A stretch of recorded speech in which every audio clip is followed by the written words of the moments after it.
कहा भी गया है कि भाग्योदयेन बहुजन्मसमर्चितेन, भाग्योदयेन बहुजन्मसमर्चितेन सत्संगम च लभते पुरुषो यदा वै। सत्संग का मतलब क्या है? कल के प्रसंग में निवेदित किए थे हम। कथा का मतलब क्या है? यानी जिस कथा से मानवों का आचरण, व्यवहार, कर्म परमात्मा के लिए हो जाए, वही सत्संग है। देखिए, कथा को समझने का प्रयास कीजिए। सत्संग क्या है?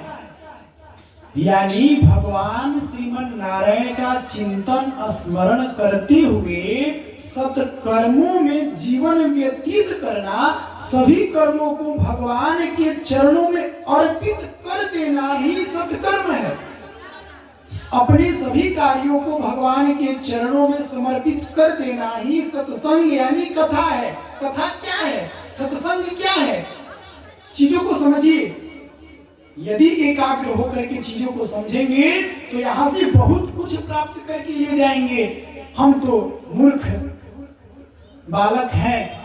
पूज्य गुरुदेव भगवान के ज्ञान रूपी छींटा हमारे शरीर की ऊपर एकाध बूंद पड़ गया है, तो पूज्य गुरुदेव की कृपा से ये दास आप लोगों के सामने अपने वाणी को रख रहा है। पूज्य गुरुदेव भगवान के सामने अपने वाणी को पवित्र कर रहा है।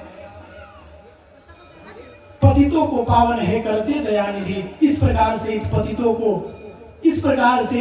पतित को पूज्य गुरुदेव भगवान पावन किए हैं, तभी हम आप लोगों के सामने कुछ कह पा रहे हैं। तो सत्संग क्या है? कथा क्या है? अपने सारे कार्यों को, अपने सारे कर्मों को भगवान के चरणों में समर्पित कर देना चाहिए। किस भाव से?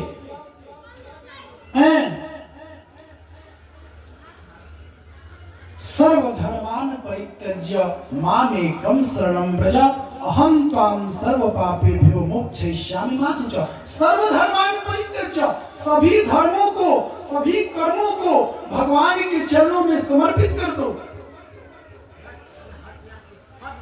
और निरंतर अपने मन में भगवान का चिंतन, भगवान के आर्चावतार का स्मरण। देखिए, जब आर्चावतार का दर्शन हम कर लेते हैं तो भगवान की छवि हमारी आंखों के माध्यम से हमारे चित्त में उतर जाती है। और जब हमारे चित्त में उतर जाती है तो उसका स्मरण करते हुए और भगवान के नामों को